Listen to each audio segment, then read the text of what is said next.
Good morning. Sorry, I ran in on two wheels. Oh, but I do have my t-shirt on. Is anyone here? Yeah, there's only two of us. There's somebody over there. No, there was like 8 of them, What? There's how many? like 8, so. Oh, 6. Okay, Mhm. okay, so we do have people online. So, all right, so what else? What did we want to talk about a little bit today? Shirley made carrot cake. You guys weren't here, it doesn't benefit you. Surely. My mom, Shirley Oh. made carrot cake. Surely you tried it. Surely Yep. So today we're going to talk about mastering client conversations, and this book, Exactly What to Say to Win in Real Estate, is so relevant to what we do. So anybody who's new, any new agents, stop worrying about how do I write a contract?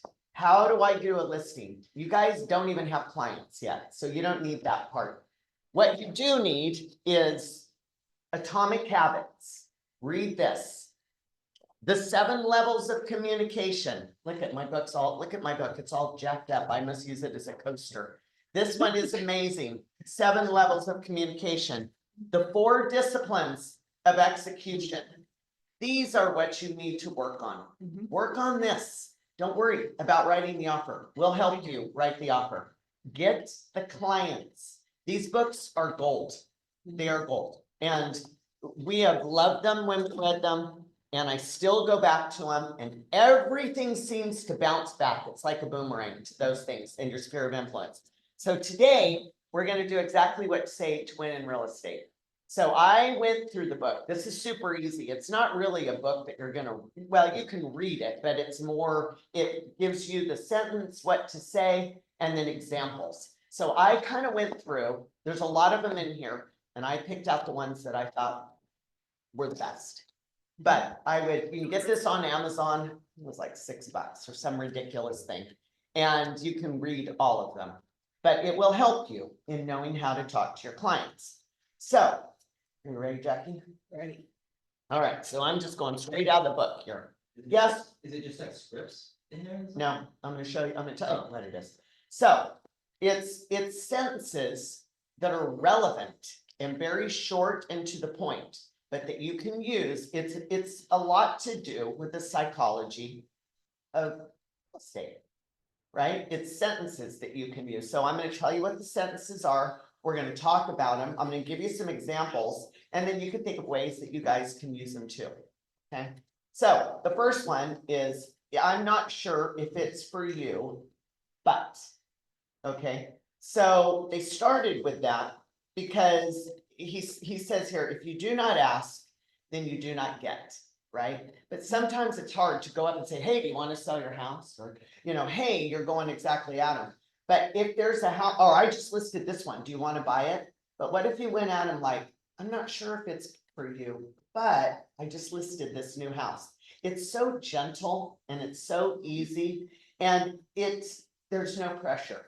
That's what it's saying. There's no pressure here, right? Not sure if it's for you, but. So some of the examples they gave through this, and but is the key word. That's like, but maybe it is. So I'm not sure if it's for you, but when the time is right, I would be delighted to help you get the best price for your home. I'm not sure if it's for you, but there's an open house on Saturday and you're welcome to join us. I'm not sure if it's for you, but there is a new listing coming up next week that could be a good fit. I'm not sure if it's for you, but I have a great relationship with the local building managers and could help you secure a great unit. So you can see how it's easy to approach people with that, right? You're not saying, oh, come to my open house. Oh, it's the best. They don't feel pressured. This just is like, there's no pressure here. May not be for you, may not be for you, but. So that was the first one that I thought was really good. Hey, Jackie, you want to go on to number 2? Who do you know? And it says, the trouble with real estate is the fact that almost everybody is a prospect. We all need to live somewhere. Renting, buying, selling, leasing, or investing are things that appear as requirements in most people's lives. But The fact can easily result in a new realtor becoming annoying to almost everyone they meet by projecting their ability to help in every conversation. Instead, shift the direct ask away from the person you are speaking with and towards a third person who you do not currently know. So who do you know that's moving to the area? Who do you know that is upsizing or downsizing? So it's, again, it's just more gentle. It's not like, oh, what are you, what do you need? It's softer because people, they do get attacked, oh, do you want to sell your house? Do you want to buy? But when you say, who do you know? It gives them the opportunity to be helpful to somebody else, right? And refer you to somebody. But it might turn out it's them that needs it. But because I've never been a real direct agent. At times I am when I have to be, but I like to kind of ease into things. So I kind of will go around and just kind of ease and make them comfy. And that's what I think all these things are for, is just to make them comfy. What's your question, Chip? No, I'm just thinking, because I do think you're correct at times. Like, I get advice from you. For instance, if someone is saying, I know the market analysis is showing my house is worth 385, but Yep. I'd like to get 440. Oh, well, You're then I'm pretty good about, direct. like, no, I mean, you have a way of being nice about it, but that you're overpricing this house and it's gonna sit and you're not gonna be happy, or Right. so there are times when, But it's more once I've secured the but client. you're already in the room. I'm already in the room with them. I've already made that relationship with them. I've already got the lead. So, I mean, there is times I'm direct, but I'm never hard sale, especially when it comes to lead generating. I'm more like, let's Like just, you don't wanna walk in the salon or something, and go, oh my God, Sarah's here, she's gonna Exactly. have, so you never get that. I never really do that. I never really talk about real estate to anybody that, they'll ask me all the time. People are like, what's the market? Or, oh, we saw that house on Carmelita. My hair, the girl does my hair. It's like, oh, do you think you could take us to that house on Carmelita? I'm like, no. But that's what she wanted, right? Was like, because I know you're not buying, but no. But yeah, so there's times I am direct, and I'm direct with you guys on the phone, like, no, don't let them do that. But with people in general, I'm not. So I think there's a lot of ways you can use that one. Who do you know? And it's a good way, you can put it in social media. Who do you know? Right? Who do you know that's moving? There's ways you can use it, not just in conversation, but social media as well. He says, you might notice in these examples that each question is fueled in possibility and not certainty, using words like thinking about, could be, maybe, might, and considering. So again, throw it out there. They may feel comfortable with you. It might be them. They might be the one who needs to downsize or go bigger. Okay, how important is it? Buying and selling real estate is rarely something that happens without compromise appearing on at least one side of a transaction. So have you ever said that to your clients? Like, instead of a list of what they want, I have to have this, I want to do this, start getting them to kind of rate it. Like, how important is it that you have a big backyard? How important is it? And sometimes it's not just their wants, but they realize what they want. Like, you can, if there's a house and it's a little more in their budget, right? They want to spend it's $450, but it's perfect because they want to be in that school district. The question, instead of coming out and like, oh, you need this, or you can pay the extra, say, well, how important is it for you to be in the school district for your kids? That question has helped me a few times. Yep. Someone says, I have to have an office, a home office. Yeah, But then when you get them in front of their wife and you ask that, how important is it? Then the wife goes, he keeps saying that, it's really not as important as this aspect. And so you go, oh, okay, so I don't have to do this with what's out there.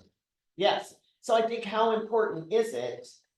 You learn what the essentials are and what the nice to haves are. It would be nice to have a home office, right? But not essential. More important is, we want to be in Westwood Estates. That's the most important thing. And that's where you see the give and take, right? You kind of know what they want, but you need to hone in on what is it that really is going to push their button. And if they want Westwood Estates or they want Sierra Meadows, and it's not exactly what they're looking for, but they've been looking and looking and looking, they may settle for that. Because that's the most important thing to them. So, examples, how important is it that you sell your house quickly? How important is it that you have that extra bedroom? How important is it that you achieve that price? When you ask these questions, you're bringing purpose to any advice that you may give, and you are using their reasons, not yours, right? Because once they tell you that, then you can go forward with it. Like, well, I remember you told me that it was going to be, it's important that you live in that school district. You're using what they say. So the other thing that I've said that is not in here is how much will you regret it, right? I've used that one a lot. Like, there is a house they really want. They're in a bidding war. Okay, we want to go up. Do you want to go up 5,000? They're capable of going up 5,000, but they're not sure whether they want to do it or not. I've said to them, well, how much will you regret it if you don't, and you don't get that house?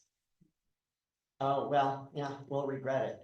Make them think of the negative part of it, right? How much is that going to impact you? Are you going to be sad if you don't get that? Or for a seller, they've got an offer, it's close, not exactly what they want. Okay, how much are you going to regret it if you don't take this offer and it sits on the market for another month?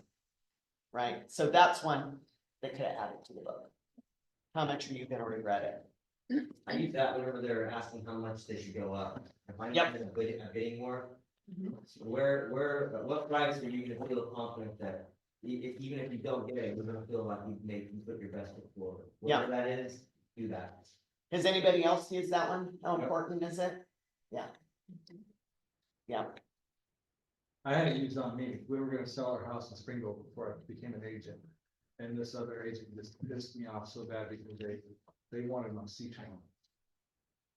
And it was, I finally got this, and I said, no, you're not welcome.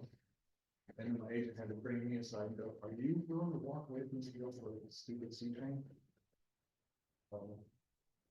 You know what I mean? But you drew the line in the sand, and that's what clients do, right? They draw the line in the sand, like, I want the C train and I'm not leaving, that's mine. And then you're battling over Emotions. emotions and who's gonna win a lot of times rather than what are we looking at here. I mean, I guess when you're in a multiple offer situation and everybody's making offers and it's going up and then yeah, you do have the luxury of saying, now I want that C train and I want 10 days after and I want, whatever you want. But in a normal, just a regular market, probably don't have that. Okay, so we always want to make our clients feel like we're on their side. But by asking the right questions, you can get them to kind of do This it. is helpful for you and clients with the pressure, well, what would you do? If Yeah. it's you and I'm like, You're like, this it's not. isn't me. So like, this is your situation, obviously I don't respond like that, I advise them best, but it would be easier to just be like, would you regret it if you do this decision versus this? That's right. And then it's off. And there's some other ones coming up that are gonna help you with that as well. Another thing that I do, I say we a lot. Like, I am living in that house with them, but not when it comes to making decisions. Just about when we're looking at a house, I'm like, oh, we would be so happy here. They never say anything about it. Yeah. They don't care. Like, it's really odd. And then I'll say something like, well, I'm not really living here, but we love this house. We love this house. And then they think, oh, it's we. Yeah. But it's really not we, but I do throw it in there, but not in decision-making stuff. Right. And if I'm trying to think what I do when they ask me, what would you do? It depends how close I am to the person and what it is. Like, if it was me, sometimes I will say what I will do. If it was me, this is what I would do. But if they're like, that's people that I'm really close to. If I'm not close to them, I don't think I'd do that because then they're likely to whip back around you and say, well, you said. I always just advise them to like reassess their household, like, if it was me, I would check in, figure out what my price point is, make sure that I feel comfortable at this, and then that way it just kind of throws it, you're answering, but you're throwing it back at them to kind of. Right, and you could use this, how important is it, the answers that you got from how important is it, you can whip that back at them, right? Like, well, I remember you said that you wanted to be in the school district, and and there hasn't been anything in a year in this school district. it might be worth the extra money. If we wait another year for it to come available, prices are gonna go up and you would pay the difference anyway. Or you, I think this one's super important for inspections, so like mine, Yeah, the husband wanted the duplex, the wife wanted the union, this SFR, right? So, but he wanted to be an investor and start somewhere else, well, the inspections came back, and obviously there's some work that needs to be done more than the new builds. Yeah. And so this would have came in handy, like, well, what would you do? Cause they're trying to back out after inspections, and obviously inspections is what we dread the most as realtors, is that conversation with our clients, and I'm like, you know, if I can get my hands on a duplex, that's my advice. If I can get my hands on a duplex, I'm gonna take it. And I'm just gonna know that there's risk incurred with that. SFR, we can have in 5 years. And Right. reassess. right. So anyways, but it would be nice to be like, well, how important is it for See, you? you can use it with Have with that, that. yeah, That's a good way to inspection, use it. yeah. Inspections. That's, Chris, Mhm. did you have something else? yeah, in this situation, what I've done that's been really helpful for me in those situations of what would you do, is I usually will tell them, well, if you're wanting to penny pinch and save every little bit that you can and get a deal. And by doing, and, but at the same time risk losing this deal. Then come in lower or stay where you're at. If you wanna put your best foot forward and have the best chance of getting this. Then I would come up as, to over here, and so it's like a subtle way, and I tell them, and neither way is wrong. But what I've done is I've set that one up, and Right. it doesn't sound as good, right? Like, Right. almost right. never, nobody's like, yeah, I want a penny pinch and risk losing. Yeah, Yeah, I'm wielding it in a way, and I'm making this one sound really good, so it's like a psychology, you're making this one sound the most plausible, the most, if $5,000 is worth it, is coming up $5,000 or $10,000 is gonna, worth putting your best foot forward, and you're gonna feel comfortable doing that, and you're gonna have a lot better chance of getting it, go that route, but neither one's wrong. Neither one's wrong. Well, but you're I've- gonna but I've see. set them up that way. There's a whole one coming up that's gonna be exactly that. It's funny, because all these things that we're saying is in this book, and again, I'm not going over everything in this book, because you can get the book and read it. The next one is, how would you feel if?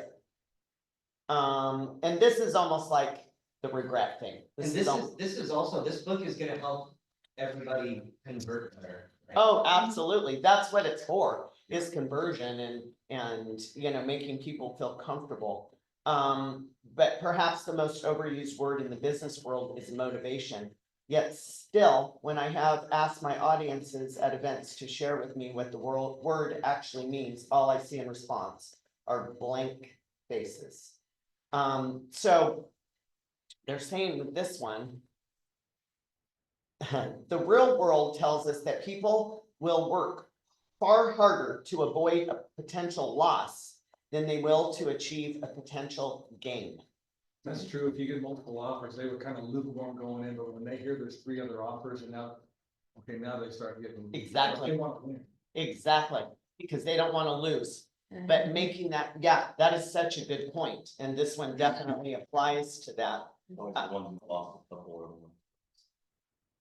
yeah. And then this is the other little nugget he puts in here. Some of the people, some of the time will move to become more comfortable. More of the people, more of the time will move when they are uncomfortable. Right? So they move when they're uncomfortable. It's usually they've outgrown their house. They don't like their neighbors anymore. The neighborhood Yeah, is the neighbors crummy. are always.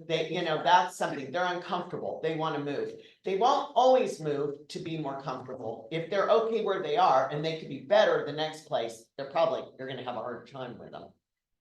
So basically, we need to set them secretly at their house to get them to move. We're gonna start sending out letters and I just rented this one.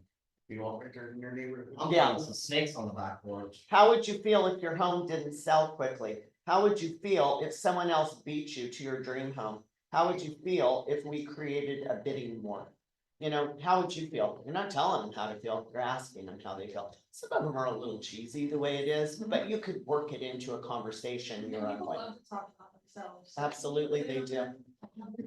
That's the best thing, is to ask questions, Mhm. is to ask them questions. And these are all like good questions. How would you feel? Hopefully we can influence it in our brain, that's where I read these books, and then I get in the moment, and it's like, I need to. Yeah. Got it implanted. The next one is just imagine. It says, did you know that every decision any human makes is made at least twice? The decision is first made in your mind hypothetically before it is ever made in reality. In fact, for a conscious decision to become a reality, you must have first at least imagined yourself doing it. So you're telling them, you're planting that seed. Just imagine.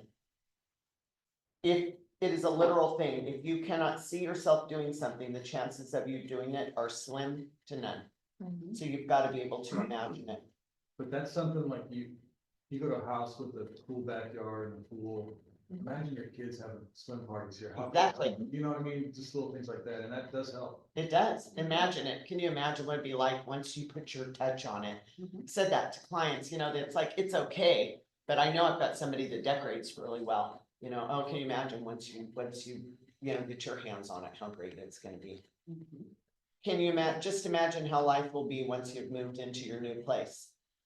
Just imagine losing out on this property to a higher bidder. So it can go negative too. You have chicks in it? It could go absolutely negative. Just imagine this remaining on the market for another 6 months. Just imagine the girls having their own rooms. This one I think is interesting. Just imagine yourself in their shoes.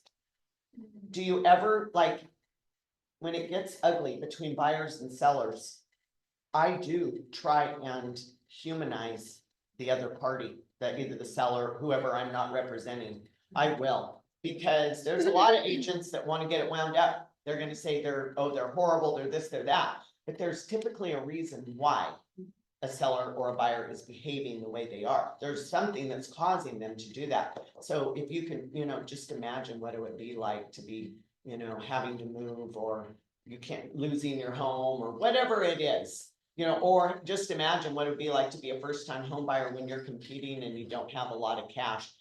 Make them, humanize them so they sympathize a little bit with them. Okay, could it be possible? Next one, Jackie.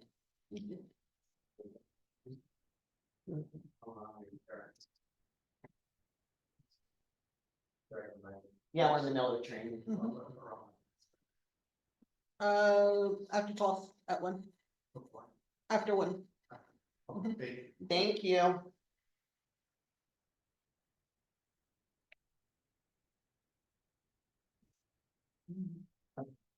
Okay, next one is, The What not to do. menus, the menu guy. I'm gonna check. oh, okay. Yeah, if he's an name, I told him. Could it be possible? Jeez.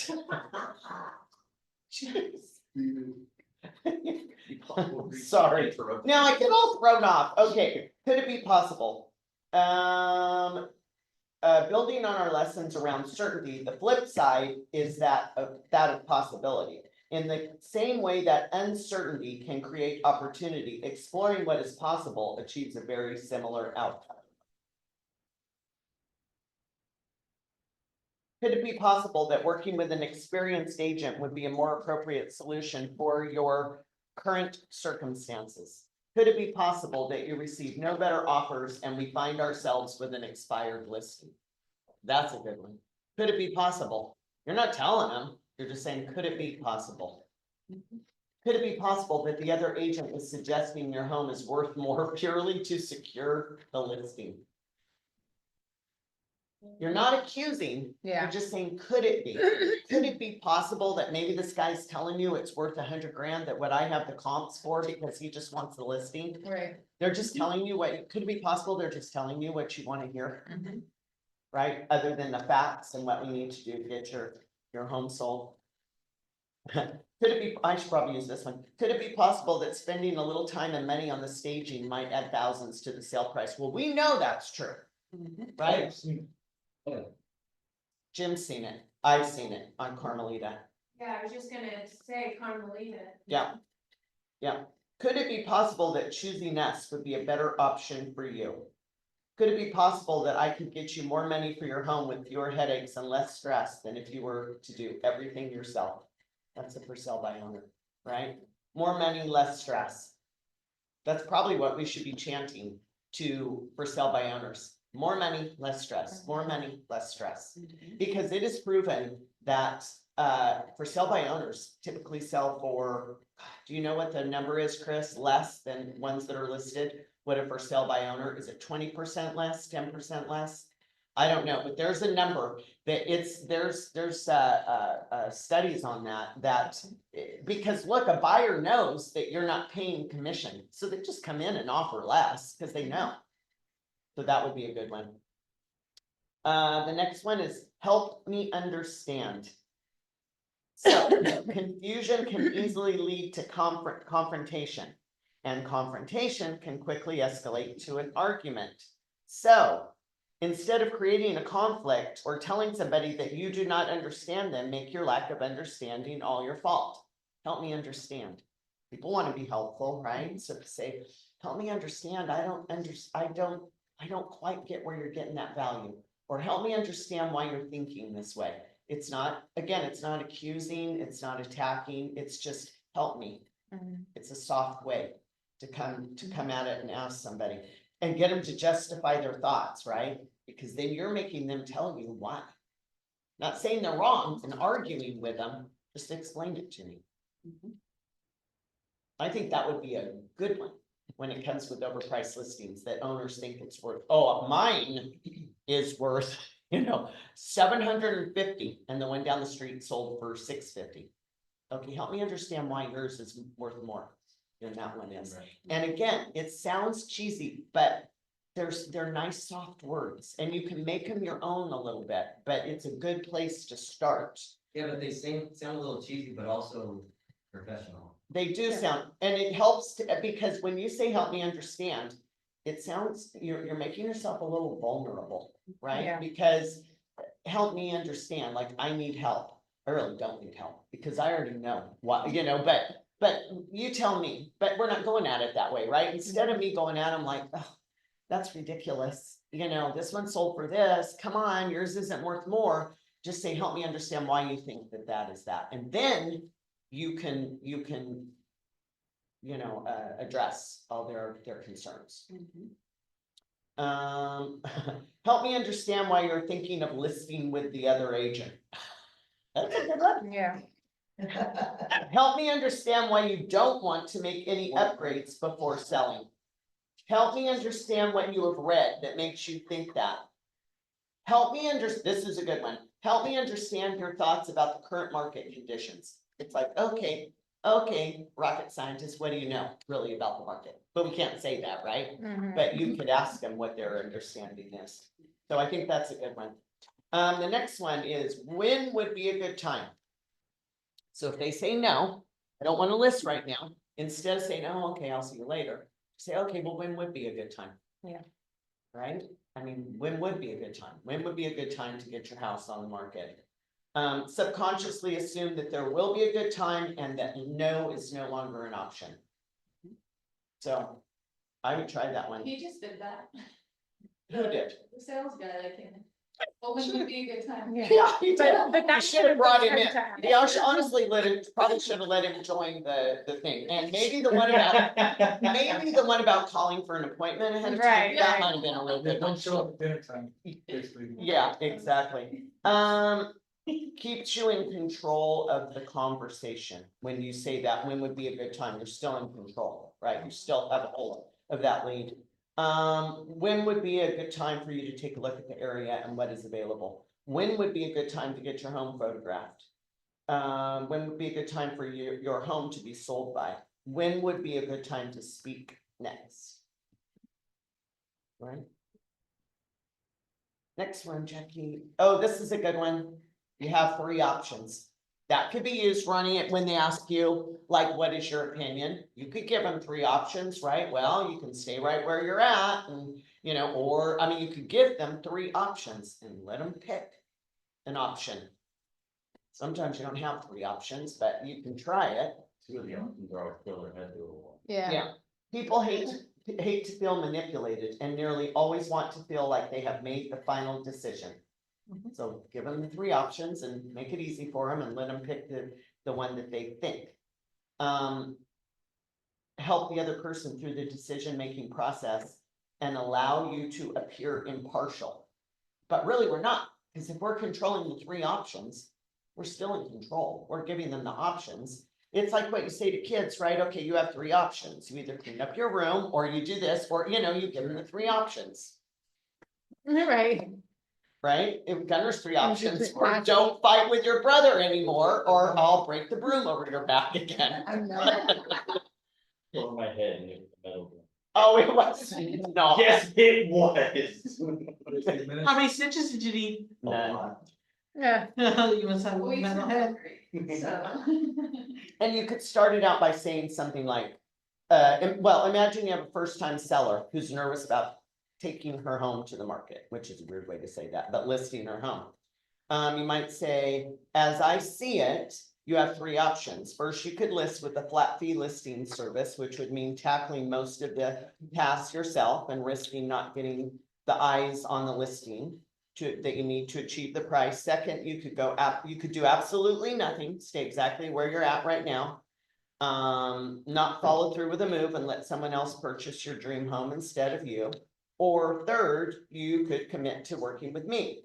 And then it goes into why that, but what you see on that previous one, when he says, have someone else purchase your dream home, that's what they're gonna lose, right? They don't wanna lose that dream home, so to do that, they have to sell the home to do it. So the three options really is what's gonna be easier for you. It's what's giving them three options. Has anybody ever used that? I just No. did. I just give them the two options. Well, two, sometimes you're only Yeah, gonna have he two. does it all the I time. make one sound back. He did it to my client. I would call Anthony over to help me save the deal on this one, and he said, you have three options. Then, I was like, okay. That makes sense. So you can see how that would work too with like when they ask you, what do you think? Like, what would you do? Well, there's three ways you could go with it. You're still not saying what you would do, but you're saying there's three ways you could go with this. And let them pick, make it easier for them. You could do this, or you could be a dummy and do number three, but you don't say that, right? But you know, yeah. It doesn't come back to bite you later. You told me. Exactly. Right. You told me. Yeah, you can say, well, I gave you options and you chose. Mhm. And then the next one is, I bet you're a bit like me. So that's almost like what I do with the we thing, like you're, you know, we're a team on this. I bet get something in common with them, right? I bet you're a bit like me. It says it's even more powerful with a stranger than it is somebody you already know to say that, like, oh, I bet you're a little bit like me. Well, they're either gonna say, oh yeah, I think we are, or no, I'm not, but you'll find out why, right? Why you're not like them.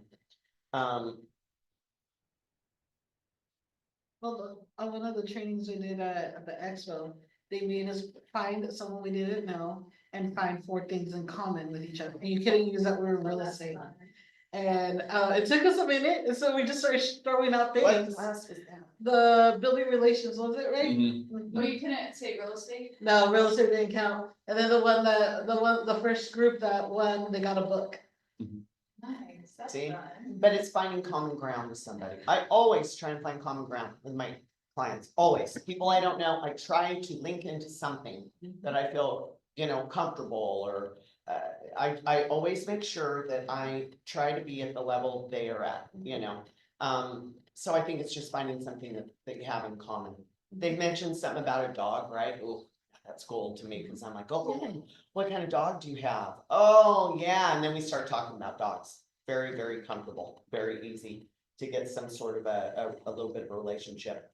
I bet you're a bit like me. When I'm selling something, I want to get the best possible price with the least amount of effort. Well, yeah, we all do. I bet you're a bit like me. You know the difference between price and value and make decisions looking at the bigger picture. You're almost giving them the benefit of the doubt. Like, you see what I mean? Like, you're a little bit like me. Oh, I bet you're very smart. You understand the market really well, even if they don't. Like, You're just leading them. you're leading them a little bit. Yeah. So that is a good one.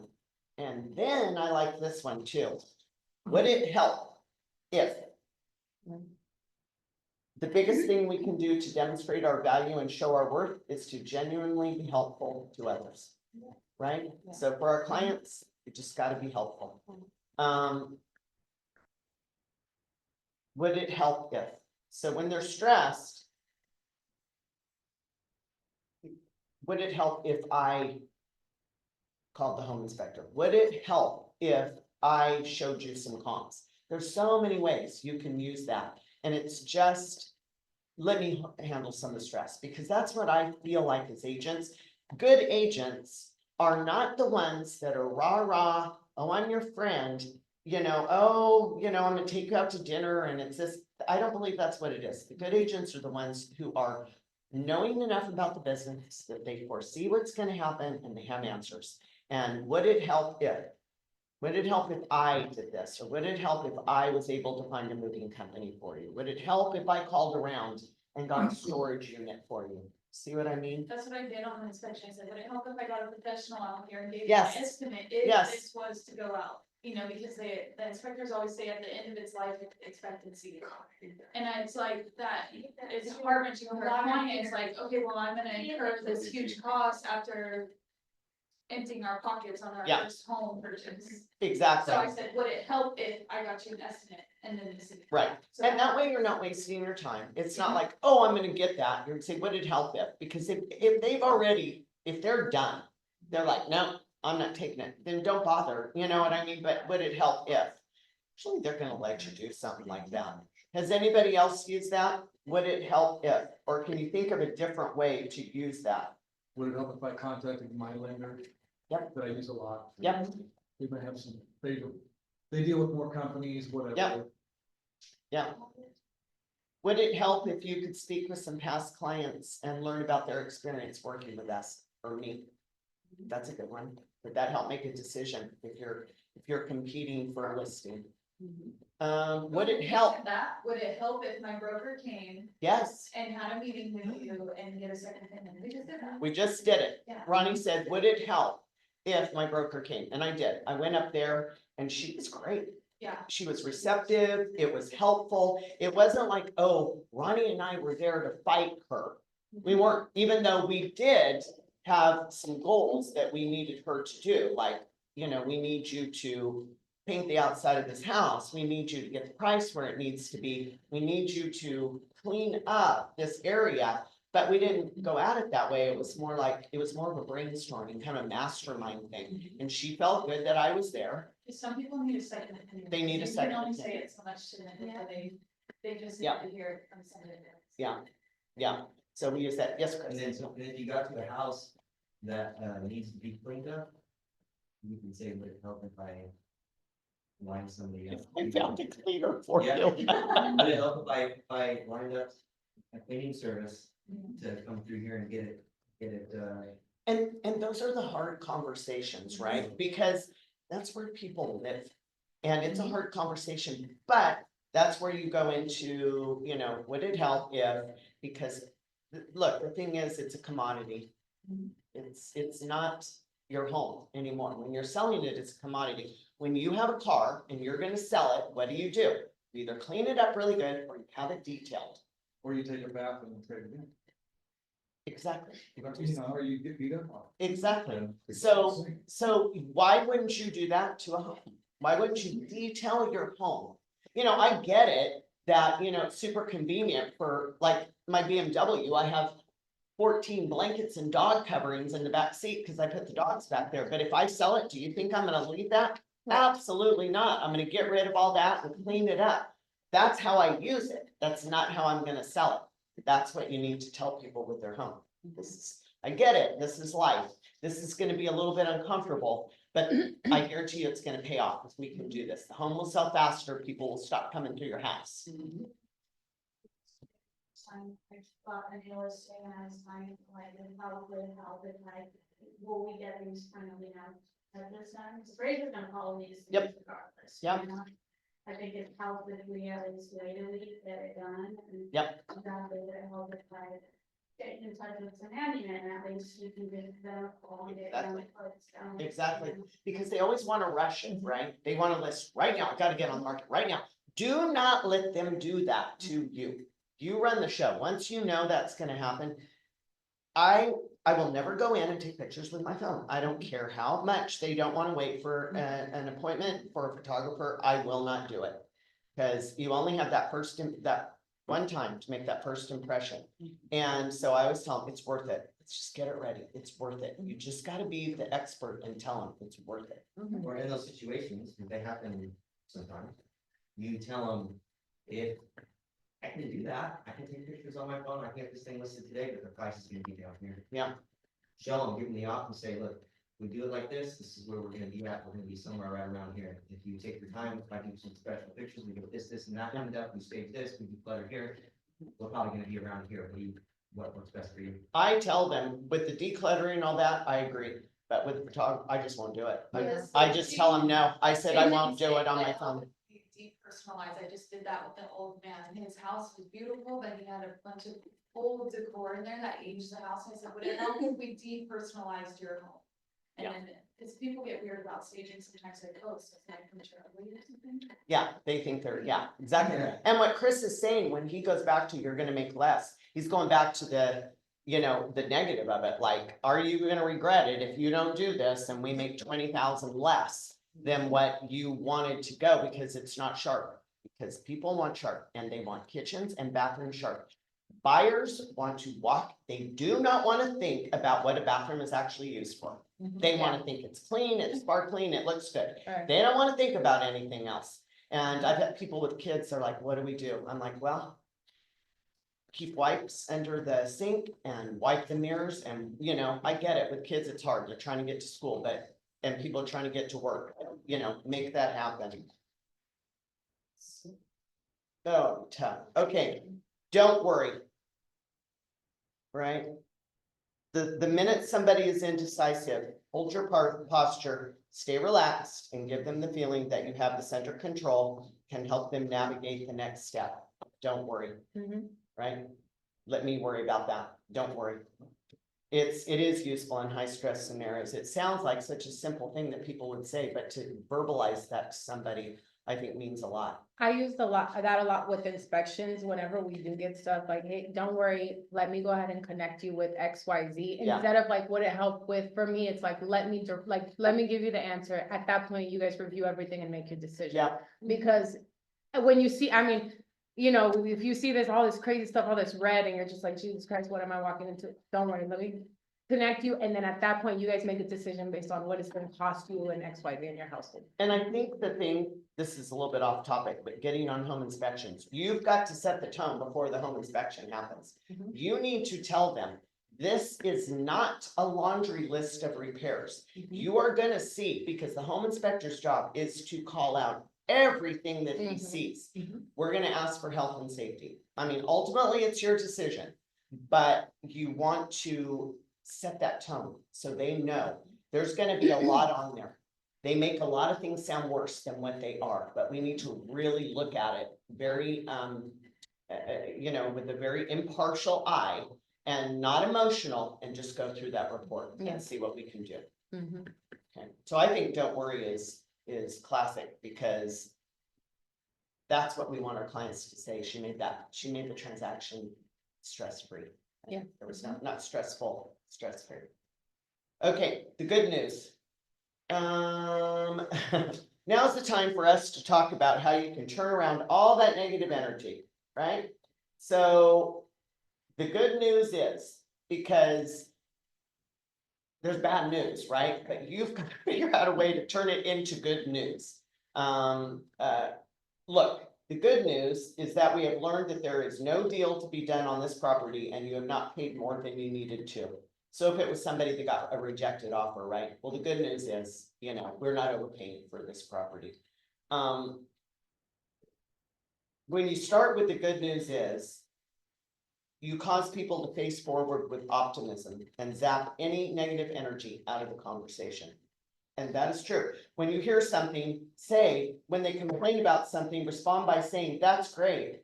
When somebody says, I don't like any of the offers, say, that's great. We are learning more about the market and where you need to compromise. That's okay. The seller says, I don't like any of these offers. Oh, that's great.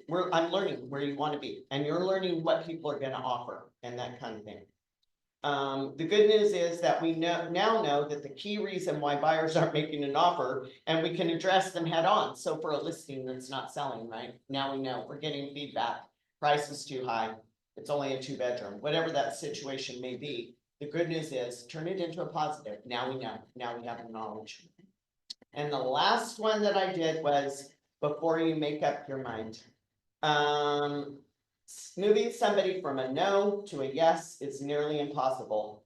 Before you can move forward, move someone to full agreement, your first action is to move them to a position of maybe. So it's not always gonna be a direct yes. A lot of it's gonna be a maybe, and then get them to the yes. When you find yourself in a position in which the other person is leaning towards not choosing your idea, you can quickly move them back in your direction before prefacing your next action, before you make up your mind. Okay? So, what do you guys think? Useful? Helpful? Mhm. Exactly what to say, and there's a lot more to it. I just picked out the ones that I thought I would use more, and then maybe you guys would use more. But I would read it, I would see when you could try and work it into conversations. Did Jerry try listening to an Audible? Do you feel like it was? I did not helpful or listen no? on Audible. I just bought it all. Yeah, cause I'm like, is it worth trying out Audible? Can you follow it? Or I you don't better do well just- with Audible, because my mind goes a million miles an hour and I'm driving. You know how you like, you start someplace and then you've been on the phone and then you're 20 miles down the road and you think, did I run red lights and how did I get here?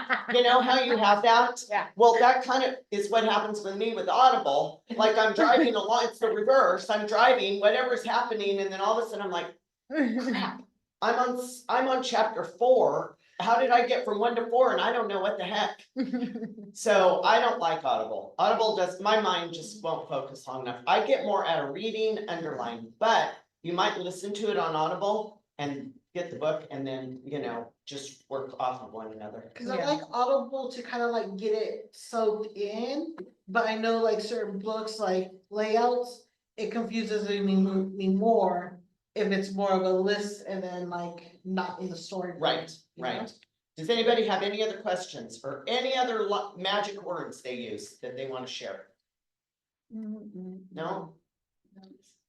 Okay. Ronnie said it's gold. I like that. That's a win. Audio. So next week, we're gonna do a broker's corner. So I need some questions. I want some scenarios, some questions about like things that are happening and how I would handle it, or how would you handle this? Or it could be a problem that you're having. How do we address this?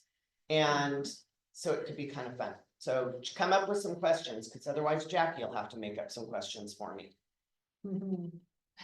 Where do we send the Problem questions? solving questions? It could be anything. Anything you want to talk about, like how would you handle this? Have you seen this before? Oh. What does this mean? How do we do this? Anything. So we have the questions ready for the broker's corner. Yes. Yes, so that Submit it ahead of if I time. could get them ahead of time, it would be good. Mhm. But I just want to make sure I have some material, because I don't want to Yeah. stand up here for an hour and we have one question and then, so I want to know we have some questions and then people can add to it at the end of that and see what we've got When is it? next Next Wednesday. Don't bring that. Sorry. Huh? You can ask about the crawdad feed again. Yeah, and then we have the shirts. So Gunnar, I already showed these, but Gunnar did these shirts. And they are so cool, but we don't order a lot of extra shirts, especially the seasonal ones. So when we're gonna be doing a Christmas one, we're gonna put it on Downtown in the Know. If you guys are not daily looking at Downtown in the Know, you're missing the boat. Jim Carson. I didn't know there was a. The last. So now we know there's a Downtown in the Know and everybody should go on that at least one day, every other day, and see what's going on. And if you want the shirts, order them. And we'll get, That's in the meeting too. because we get a few extras, but not a ton, because it's just, we're guessing, What you should do, and I don't know how to do it, but you should set it to where you get those alerts. You can set like alerts for certain people and certain things. Oh, you mean an alert from Mine Facebook? alerts me. Like you can put it where you prioritize it though. Yeah. So I would say prioritize it. this person. A lot of agents are just used to already ignoring us. So they're used to ignoring our text message that goes out daily. A lot of them are already used to ignoring our emails. So that's why we get creative and you start seeing it come in different. We try and do it addresses sneaky, to- so you think to it's get you something again. different, so everybody will look. We had fun at the fall festival on Saturday. Jim Carson came and brought his classic truck, and there was a show, and Chris came, Ronnie came, Lil came, Gunner came, we had a lot of people there, it was fun, and we went over to Bellcraft. And that was good, and people just kind of wandered in, it was a soft opening, it was really fun. We are gonna have a grand opening, and I'll announce when that's gonna happen, we just haven't figured out when that's gonna be yet. And we are doing Veterans Day event. Yep, Veterans Day here. We're missing tomorrow. Do you do anything for the Christmas parade? No, It's too cold. And too packed. Candy for the kids? well, we could. I thought they I'll be did. at a coffee bar or hot chocolate bar would be freaking. Cause it's cold and everybody's wanting that and like, I don't know. We don't. We're just all- I Cause said, then trying to get people committed to actually join and Give me the participate death stare. is so hard. We'll get Chris Webb on a bike Like, for. stop. Yeah, Sarah and I get stuck doing it just us. Yeah, I know, I was like, everyone has these ideas and never come up. Yeah, it's, cause we need participation, that's the thing. So Veterans Day is the 11th, if somebody wants to organize and do something for parade, that's good. I'm not gonna do it, but if somebody wants to organize and do something for a parade, I will participate, but I don't wanna organize it. I've already got enough going on. And then, shoot, what was it? That was gonna say. Oh, there is a bowling tournament that the fire department's doing for the following Saturday. If anybody wants to put together a group, it's in the know. Got the corporate game. Yeah. Maybe we should, Surprised they didn't invite Ross us getting back. married next week. They're not gonna invite us back next year. It's not about invitation. Ronnie's gonna bulldoze her way in anyways For what? for corporate games. Nothing. Yeah, You want another one of those? The Yes. all-star team. Yeah. The most I had some medals. feelings. Yeah, that was Sarah's trophy. that's my trophy. So, Yeah, so, but Exeter is cute, and Exeter is fun, Exeter's my favorite, yeah. Yeah, Just hop in. stop it, but tomorrow. it doesn't matter. About tomorrow. Still have to talk about tomorrow, Oh, tomorrow is, which is night out. and so they get a passport. I think it's really women doing a lot of drinking, is what I think it really It's only is. women? Where's? Witches. Are you a witch? Dude, Well, you're I got my coming up. costume. I was gonna say, Webb's got a very. So we don't really know, we're learning about all this Exeter stuff, right, because we're new to it, but they get it like a passport. And they go from business to business and the business gives them something and then they stamp it and at the end. They go to Bellcraft and I think they get a beer and then they get entered into something for a drawing, I think. Oh, So, it's gonna be like the wine night in yes, Tulare. but we are giving away moonshine. That's what we're doing. Oh, We're giving them a shot of moonshine and then moving them along on their way. And Where do you? When's this happening? Tomorrow night. Who made the moonshine? Shauna. Oh, Anthony doesn't want to. We're gonna go blind. Wait, can we go and hang out in the office? Yeah, No. What time is it? 5 to 7. I think, isn't it, Chris, 5 to 7? It's 5 to 9 I o'clock. would love Oh, to it's 5 to 9, sorry. You had me at a bunch of women walking around getting drunk, did it? I'm there. Yeah, I think that's what it is, because, well, I asked the girls, what do we give them? They're like, well, we can give them candy or cookies or alcohol. I'm like, well, I want to be popular, so we'll give them alcohol. I want to be popular. Okay, anything else? We should have some sour. 5 to there. 9. 5 to, Someone's too drunk. it's 5 to 9. 5 to 9. Let me see the. You come and explore downtown Exeter's local shops and businesses. Pick up your passport at Bellcraft at 5. And explore all the shops. We're on there, we're on the card, right? Yes, we're on the card. So they have to stop by, everybody has to stop by. And it was amazing for the fall festival. People would come in. Ronnie saw it. They'd come in, they'd see somebody or they, oh, hi, or they knew Cindy or they They were knew like, Shauna. "Yeah, no, They- like, go in, go to the Yeah, pastry." come on in. And we had all pastry set up and. Gunner got a property management leave. We're busting down doors. Who broke the Yeah. door? We don't know. Yeah, somebody. Seriously, still nobody. That glass door? It got broken, yeah. So the door pulls out only, All push through it. and somebody pushed it and just cranked the hinges. Oh my gosh. Wow. No. No, it was not. No. She's not strong enough, I Ronnie. think- She's not strong enough. What kind of thing? I hope it wasn't the people I said. It is the people that you sent in there. Yeah. So we had to sawzall Too that good, you guys. to get the, yeah, we got the door off. Now we're getting new hinges to put it back on. But the thing is, we gotta have a stopper so that it won't go in. It only Do comes, you need a welder? whatever. No, not a welder. We just gotta buy new hinges. Do we put a sticker that says pool? No, we do not. That's why we're putting a stopper so that it won't go in. It's gotta come That's out. smart. Right. So like at the top of the door on the inside, we're just gonna put a little trim piece that Yeah. matches the trim, so it won't go, right? it's pretty. Yeah. Nice, pretty. Yeah. Yeah. So anyway, okay, that's it. Thank you much. Hope that was helpful. Everyone get out. Everyone get out. It's the end.